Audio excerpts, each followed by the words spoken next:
സ്വാഗതം പേജ് 10 സ്റ്റോറീസിലേക്ക്. ട്രംപും നെതന്യാഹുവും പേടിച്ചത് തന്നെ സംഭവിച്ചു.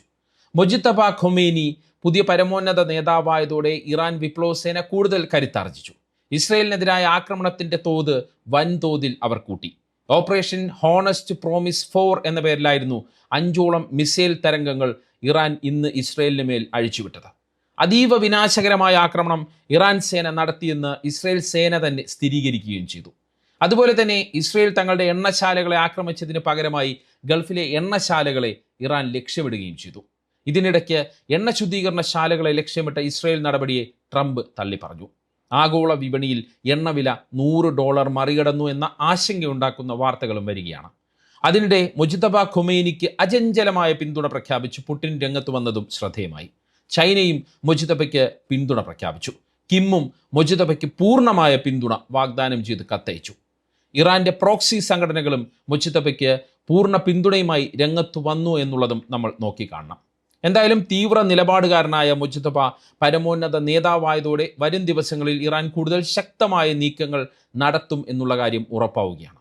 ഇറാന്റെ ആക്രമണ തന്ത്രങ്ങളിൽ കാര്യമായ മാറ്റം വരുമെന്നാണ് അന്താരാഷ്ട്ര മാധ്യമങ്ങളും റിപ്പോർട്ട് ചെയ്യുന്നത്. അതായത് ട്രംപിനും നെതന്യാഹുവിനും വലിയ തലവേദനയുടെ ദിവസങ്ങളാണ് വരാൻ പോകുന്നത് എന്നാണ് അർത്ഥം. യുദ്ധം നിർത്തുന്ന കാര്യം നെതന്യാഹുവുമായി ആലോചിച്ചു മാത്രമേ തീരുമാനിക്കൂ എന്ന് ട്രംപ് ഏറ്റവും പുതിയതായി പറഞ്ഞിട്ടുണ്ട്. പക്ഷേ ഈ ആക്രമണം ഇനി നിർത്തണമോ വേണ്ടയോ എന്ന് തീരുമാനിക്കുന്നത് തങ്ങളായിരിക്കുമെന്ന് ആവർത്തിക്കുകയാണ് ഇറാനും അവരുടെ പുതിയ നേതൃത്വവും. ഈ വീഡിയോ തയ്യാറാക്കുന്നത് വരെയുള്ള പ്രധാനപ്പെട്ട അപ്ഡേറ്റുകളാണ് ഈ വീഡിയോയിൽ ഉൾക്കൊള്ളിച്ചിരിക്കുന്നത്. മൊജിത്തബ സുപ്രീം ലീഡർ ആയതിന് പിന്നാലെ ഇസ്രയേലിലെ ജനവാസ കേന്ദ്രങ്ങൾക്ക് നേരെ 5ഓളം വലിയ മിസൈൽ തരംഗങ്ങളാണ് ഇറാൻ പ്രയോഗിച്ചത്. ഈ പുതിയ ആക്രമണങ്ങളെ ഓപ്പറേഷൻ ഹോണസ്റ്റ് പ്രോമിസ് 4 എന്നാണ് ഇറാൻ വിളിക്കുന്നത്. ടെൽ അവീവ്, ഹൈഫ തുടങ്ങിയ നഗരങ്ങളെ ലക്ഷ്യമാക്കി വൻതോതിൽ മിസൈലുകളും ഡ്രോണുകളും പ്രയോഗിച്ചു. മുമ്പ് പ്രതിരോധകരമായ നിലപാടുകൾ സ്വീകരിച്ചിരുന്ന സ്ഥാനത്ത് നിന്ന് മൊജിത്തബയുടെ നേതൃത്വത്തിൽ കൂടുതൽ ശക്തവും ഉറച്ചതുമായ ആക്രമണ രീതികളിലേക്ക് ഇറാൻ മാറിയെന്നാണ് നിരീക്ഷകർ വിലയിരുത്തുന്നത്.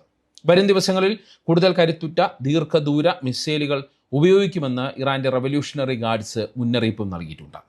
ഇറാന്റെ ഭാഗത്തു നിന്നുണ്ടായത് അതീവ ഗുരുതരവും വിനാശകരവുമായ ആക്രമണമാണ് എന്നാണ് ഇസ്രായേൽ പ്രതിരോധ സേന സ്ഥിരീകരിച്ചിരിക്കുന്നത്. 100 കണക്കിന് ഡ്രോണുകളും ബാലിസ്റ്റിക് മിസൈലുകളും ഈ ആക്രമണത്തിന്റെ ഭാഗമായിരുന്നു. ഇസ്രയേലിൽ ഈ ആക്രമണങ്ങൾ എത്രത്തോളം നാശനഷ്ടം ഉണ്ടാക്കി എന്നുള്ള കാര്യം വ്യക്തമല്ല. ഇതിൻ്റെ വിവരങ്ങൾ ഇസ്രയേൽ രഹസ്യമാക്കി വെച്ചിരിക്കുകയാണ് എന്നാണ് റിപ്പോർട്ട്. അതിനിടെ ഇറാന്റെ എണ്ണ ശേഖരണ കേന്ദ്രങ്ങൾക്ക് നേരെ ഇസ്രയേൽ നടത്തിയ ആക്രമണങ്ങളെ ട്രംപ് ഭരണകൂടം തള്ളിപ്പറഞ്ഞു എന്നത് ശ്രദ്ധേയമായ ഒരു വാർത്തയാണ്.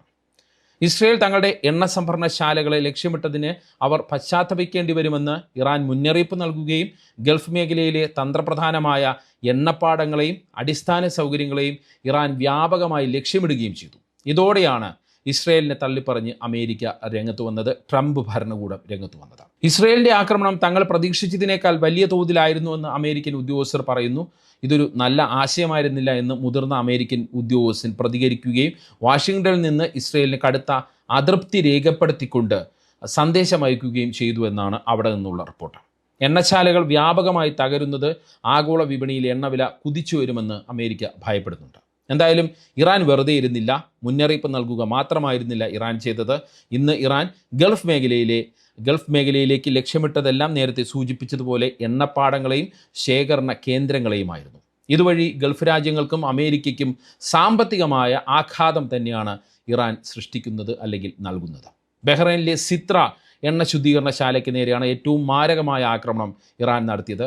ഡ്രോൺ ആക്രമണത്തെ തുടർന്ന് റിഫൈനറിയിൽ വൻതോതിൽ തീപിടുത്തമുണ്ടായി. ഈ ആക്രമണത്തിൽ 6 പേർ കൊല്ലപ്പെട്ടു എന്നാണ് ഏറ്റവും പുതിയ റിപ്പോർട്ടുകൾ സൂചിപ്പിക്കുന്നത്. മരിച്ചവരിൽ ഭൂരിഭാഗവും അവിടെ ജോലി ചെയ്തിരുന്ന തൊഴിലാളികളാണ്. സൗദിയിലെ ഷൈബ എണ്ണപ്പാടത്തിന് നേരെയും ഇറാന്റെ മിസൈൽ ആക്രമണമുണ്ടായി. സൗദി പ്രതിരോധ സേന ചില മിസൈലുകൾ തകർത്തുവെങ്കിലും ചിലത് ലക്ഷ്യസ്ഥാനത്ത് പതിച്ചു.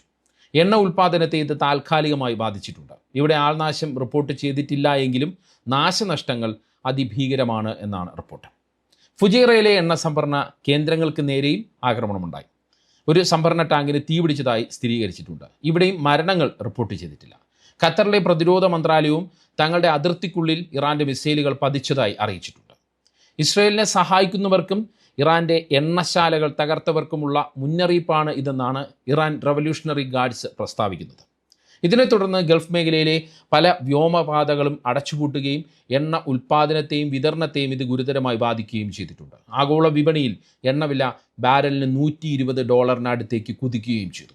വരും ദിവസങ്ങളിലും വലിയ തോതിൽ ഇനിയും എണ്ണവില കൂടുമെന്നാണ് വിലയിരുത്തൽ. അതായത് അമേരിക്ക പേടിച്ചത് തന്നെ ഇസ്രയേലിൻ്റെ ചെയ്തി കാരണം സംഭവിച്ചു എന്ന് തന്നെ നമുക്ക് പറയാം. എന്തായാലും ഈ നടപടിയിൽ ട്രംപ് കടുത്ത രോഷത്തിലാണെന്നാണ് റിപ്പോർട്ട്. ഏത് നടപടിയിൽ? ഇസ്രയേൽ ഇറാൻ്റെ എണ്ണശാലകൾ ആക്രമിച്ച നടപടിയിൽ ട്രംപിന് കടുത്ത രോഷമുണ്ട് എന്നാണ് റിപ്പോർട്ട്. മുജിത്തബയുടെ അധികാരലബ്ധിയും തുടർന്നുള്ള മിസൈൽ ആക്രമണങ്ങളും ഗൾഫ് മേഖലയെ ആകെ ഞെട്ടിച്ചിരിക്കുന്നൊരവസ്ഥയിലാണ്. അതിനിടെ മുജിത്തബയ്ക്ക് നേരിട്ട് പിന്തുണ പ്രഖ്യാപിച്ച് പുടിനും ചൈനയും കിം ജോങ് ഉന്നും രംഗത്തെത്തി എന്നുള്ളതും നമ്മൾ നോക്കിക്കാണണം. റഷ്യൻ പ്രസിഡന്റ് വ്ളാഡിമിർ പുടിൻ അചഞ്ചലമായ പിന്തുണയാണ് മുജിത്തബയ്ക്ക് വാഗ്ദാനം ചെയ്തത്. മുജിത്തബയ്ക്ക് അയച്ച സന്ദേശത്തിൽ റഷ്യ ഇറാൻ്റെ വിശ്വസ്ത പങ്കാളിയായി തുടരുമെന്നും ഈ പ്രയാസകരമായ ഘട്ടത്തിൽ തങ്ങൾ ഇറാൻ്റെ കൂടെയുണ്ടെന്നും പുടിൻ വ്യക്തമാക്കി. മുജിത്തബ തൻ്റെ പിതാവായ ആയത്തുള്ള അലി ഖൊമേനിയുടെ പാരമ്പര്യം അഭിമാനത്തോടെ മുന്നോട്ട് കൊണ്ടുപോകുമെന്നും ഇറാനിയൻ ജനതയെ ഒന്നിപ്പിക്കുമെന്നും പുടിൻ ആത്മവിശ്വാസം പ്രകടിപ്പിച്ചു. മുജിത്തബ ഖൊമേനിയെ പരമോന്നത നേതാവായി തെരഞ്ഞെടുത്തത് ഇറാൻ്റെ ആഭ്യന്തര വിഷയമാണെന്നും രാജ്യത്തിൻ്റെ ഭരണഘടന അനുസരിച്ചുള്ള നീക്കമാണെന്നും ആണ് ചൈന പ്രതികരിച്ചിട്ടുള്ളത്. ഇറാൻ്റെ പരമാധികാരത്തെയും സുരക്ഷയും എല്ലാവരും ബഹുമാനിക്കണമെന്നും ചൈനീസ് വിദേശകാര്യ മന്ത്രാലയം ആവശ്യപ്പെട്ടു. പുതിയ നേതാവിനെ ലക്ഷ്യം വെച്ചുള്ള നീക്കങ്ങൾ, അതായത് അദ്ദേഹത്തെ ലക്ഷ്യം വെച്ചുള്ള ആക്രമണങ്ങളെ ചൈന ശക്തമായി എതിർത്തു. ഇറാൻ്റെ ആഭ്യന്തര കാര്യങ്ങളിൽ ഇടപെടാനുള്ള ഏതൊരു ശ്രമത്തെയും തങ്ങൾ അനുകൂലിക്കില്ല എന്നും ചൈന വ്യക്തമാക്കിയിട്ടുണ്ട്. ഉത്തമ സുഹൃത്താണ് മുജിത്തബ ഖൊമേനി എന്നാണ് ഉത്തര കൊറിയൻ ഭരണാധികാരി കിം ജോങ് ഉൻ വിശേഷിപ്പിച്ചത്. മുജിത്തബ ഖൊമേനി അധികാരമേറ്റെടുത്തതിന് തൊട്ടു പിന്നാലെ കിം അഭിനന്ദന സന്ദേശം അയച്ചു. മിസൈൽ സാങ്കേതികവിദ്യയിലും പ്രതിരോധ രംഗത്തും ഇരു രാജ്യങ്ങളും തമ്മിലുള്ള സഹകരണം മുജിത്തബയുടെ കാലത്ത് കൂടുതൽ ശക്തമാകുമെന്ന് കിം ജോങ് ഉൻ പ്രത്യാശ പ്രകടിപ്പിക്കുകയും ചെയ്തു. റഷ്യയും ചൈനയും ഉത്തര കൊറിയയും ഉൾപ്പെടുന്ന സഖ്യം മുജിത്തബയുടെ നേതൃത്വത്തിലുള്ള ഇറാന് പിന്നിൽ ഉറച്ചു നിൽക്കുന്നു എന്ന് തന്നെയാണ് ഈ മൂന്ന് നേതാക്കളുടെയും വാക്കുകളിലൂടെ നമുക്ക് മനസ്സിലാക്കാൻ കഴിയുന്നത്. മാത്രമല്ല, ഇറാൻ്റെ പ്രോക്സി സംഘടനകളെല്ലാം മുജിത്തബയ്ക്ക് പിന്നിൽ അണിനിരന്നിരിക്കുകയാണ്. ലെബനനിലെ ഹിസ്ബുള്ള തലവൻ മുജിത്തബയ്ക്ക് പൂർണ്ണമായ പിന്തുണ പ്രഖ്യാപിച്ചു. ഇസ്രയേലിനെതിരെയുള്ള പോരാട്ടം കൂടുതൽ ശക്തമാക്കുമെന്ന് അവർ അറിയിക്കുകയും ചെയ്തു. ഈ ഹിസ്ബുള്ളയുടെ ആക്രമണത്തിൽ 2 ഇസ്രയേൽ സൈനികർ കൊല്ലപ്പെട്ടിരുന്നു. മാത്രമല്ല, ഹിസ്ബുള്ള വലിയ തോതിൽ ഇസ്രയേലിലേക്ക് മിസൈലുകൾ അയക്കുന്നുണ്ട്. ഇതിൻ്റെ ഭാഗമായി ഇസ്രയേൽ ഹിസ്ബുള്ളയ്ക്കെതിരെ കരയുദ്ധം പ്രഖ്യാപിച്ചിട്ടുണ്ട്. ആ കരയുദ്ധത്തിനിടെയാണ് ഇസ്രയേലിൻ്റെ സൈനികർ കൊല്ലപ്പെട്ടത്. ഇത് അവർക്ക് വലിയ നാണക്കേടാവുകയും ചെയ്തിട്ടുണ്ട്. യമനിലെ ഹൂതി വിമതരും മുജിത്തബയെ നേതാവായി അംഗീകരിച്ചു. ഇതിനു പിന്നാലെ ചെങ്കടലിൽ ഇസ്രയേലുമായി ബന്ധമുള്ള കപ്പലുകൾക്ക് നേരെ അവർ ആക്രമണം കടുപ്പിച്ചു. ഇറാഖിലെ ഇറാൻ അനുകൂല സായുധ സംഘങ്ങളും പുതിയ നേതൃത്വത്തിന് പിന്തുണ അറിയിച്ചിട്ടുണ്ട്. ചുരുക്കത്തിൽ മുജിത്തബ ഖൊമേനിയുടെ വരവ് അമേരിക്കയ്ക്കും ഇസ്രയേലിനും ചരിത്രപരമായ ഏറ്റവും വലിയ സുരക്ഷാ വെല്ലുവിളി ഉണ്ടാക്കിയിരിക്കുകയാണ് എന്നാണ് നമ്മൾ വിലയിരുത്തേണ്ടത്. പുതിയ നേതൃത്വത്തിന് കീഴിൽ ഇറാൻ വിപ്ലവ സേനയും നേതൃത്വവും തീവ്ര നിലപാടുകാരും കൂടുതൽ കരുത്താർജിച്ചിരിക്കുകയാണ്. തീവ്രമായ സൈനിക നയമാണ് ഇപ്പോൾ ഇറാൻ സ്വീകരിക്കുന്നത് എന്ന് വേണം നമ്മൾ വിലയിരുത്താൻ. മുൻ നേതാക്കളെ അപേക്ഷിച്ച് കൂടുതൽ കടുപ്പമേറിയതും ആക്രമണോത്സുകവുമായ നിലപാടാണ് മുജിത്തബ സ്വീകരിക്കുന്നത്. അധികാരമേറ്റ മണിക്കൂറുകൾക്കുള്ളിൽ ഇസ്രയേലിനും ഗൾഫ് മേഖലയ്ക്കും നേരെ നടത്തിയ അതിശക്തമായ ആക്രമണങ്ങൾ ഇതിന് തെളിവായി യുദ്ധവിദഗ്ധർ നോക്കിക്കാണുന്നു. മാത്രമല്ല, ഇറാൻ വിപ്ലവ സേനയ്ക്ക് കൂടുതൽ സ്വാതന്ത്ര്യത്തോടെ ആക്രമണങ്ങൾ പ്ലാൻ ചെയ്യാൻ മുജിത്തബ അനുവാദവും നൽകിയിട്ടുണ്ട്. മറ്റൊന്ന് പ്രോക്സി ഗ്രൂപ്പുകളുടെ ഏകോപനമാണ്.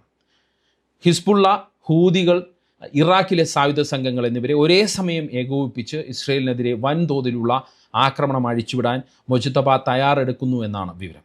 ഇത് ഇസ്രയേലിന് കനത്ത തിരിച്ചടിയാകാനാണ് സാധ്യതയെന്ന് അന്താരാഷ്ട്ര വിശകലന വിദഗ്ധർ പറയുന്നു. മാത്രമല്ല, റഷ്യ, ചൈന, ഉത്തര കൊറിയ എന്നീ രാജ്യങ്ങളുടെ പരസ്യമായ പിന്തുണ മുജിത്തബയ്ക്ക് ലഭിക്കുന്നത് അമേരിക്കയുടെ ഉപരോധങ്ങളെയും നയതന്ത്ര സമ്മർദ്ദങ്ങളെയും നിഷ്പ്രഭമാക്കുന്നു.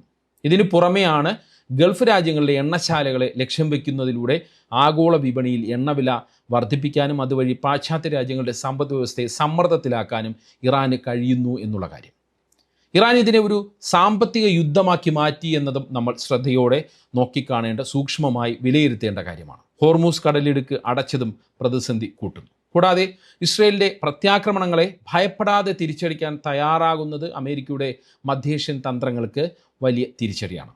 അതായത് ചർച്ചകൾക്കോ നയതന്ത്രത്തിനോ വലിയ പ്രാധാന്യം നൽകാതെ നേരിട്ടുള്ള സൈനിക നീക്കങ്ങൾക്ക് മുൻഗണന നൽകുന്ന മുജിത്തബയുടെ ശൈലി അമേരിക്കയ്ക്കും ഇസ്രയേലിനും മുമ്പില്ലാത്ത വിധം കടുത്ത പ്രതിസന്ധിയാണ് സൃഷ്ടിക്കുന്നത് എന്നാണ് സൈനിക വിദഗ്ധരെല്ലാം അല്ലെങ്കിൽ യുദ്ധ വിദഗ്ധരെല്ലാം വിലയിരുത്തുന്നത്. വരും ദിവസങ്ങളിൽ ഇതിൻ്റെ ആഘാതം കൂടുതലായി കാണാമെന്നും വിദഗ്ധർ വിലയിരുത്തുന്നു. മാത്രമല്ല, ചർച്ചയ്ക്കൊന്നും ഇറാൻ ഇനിയില്ല എന്നുള്ള നിലപാടും ലോകരാജ്യങ്ങളെയും അമേരിക്കയും തന്നെ കടുത്ത പ്രതിസന്ധിയിലാക്കുന്നു. അതുകൊണ്ട് തന്നെ കരയുദ്ധത്തിനുള്ള ആലോചനകൾ അമേരിക്ക ശക്തമാക്കിയിട്ടുണ്ട്, വീണ്ടും ശക്തമാക്കിയിട്ടുണ്ട്. പക്ഷേ അമേരിക്കൻ ആർമിയിലെ പ്രമുഖർ തന്നെ അതിനെ എതിർക്കുകയാണ്. നേരത്തെയുള്ള വീഡിയോകളിൽ നമ്മൾ സൂചിപ്പിച്ചതുപോലെ ഇറാനിൽ കരയുദ്ധം നടത്തുന്നത് ആത്മഹത്യപരമായിരിക്കുമെന്നാണ് ഉന്നത അമേരിക്കൻ സൈനിക ഉദ്യോഗസ്ഥരും മുൻ ഉദ്യോഗസ്ഥരും, അതായത് ഇറാനുമായി ബന്ധമുള്ള, ഇറാൻ്റെ ഭൂപ്രകൃതി പഠിച്ചിട്ടുള്ള മുൻ ഉദ്യോഗസ്ഥരും ട്രംപ് ഭരണകൂടത്തിന് നൽകുന്ന മുന്നറിയിപ്പ്. അപ്പോഴും ഖത്തറും സൗദിയുമൊക്കെ റഷ്യയെയും ചൈനയെയും കൂട്ടുപിടിച്ച് ചില ഒത്തുതീർപ്പ് നീക്കങ്ങളും ഈ ഇപ്പോഴത്തെ സംഘർഷം അവസാനിപ്പിക്കാൻ നടത്തുന്നുണ്ട്. അത് എത്രത്തോളം ഫലപ്രദമാകുമെന്നത് വ്യക്തമല്ല. ട്രംപുമായി ഖത്തറിന് പിന്നാലെ UAE നേതാക്കളും ചർച്ച നടത്തിയിട്ടുണ്ട്. എന്തായാലും എത്രയും പെട്ടെന്ന് പ്രതിസന്ധികൾ അവസാനിക്കട്ടെ എന്ന് നമുക്ക് ആഗ്രഹിക്കാം. അടുത്ത വീഡിയോയുമായി അല്ലെങ്കിൽ അടുത്ത അപ്ഡേറ്റുകളുമായി വീണ്ടും വരാം. നന്ദി, നമസ്കാരം.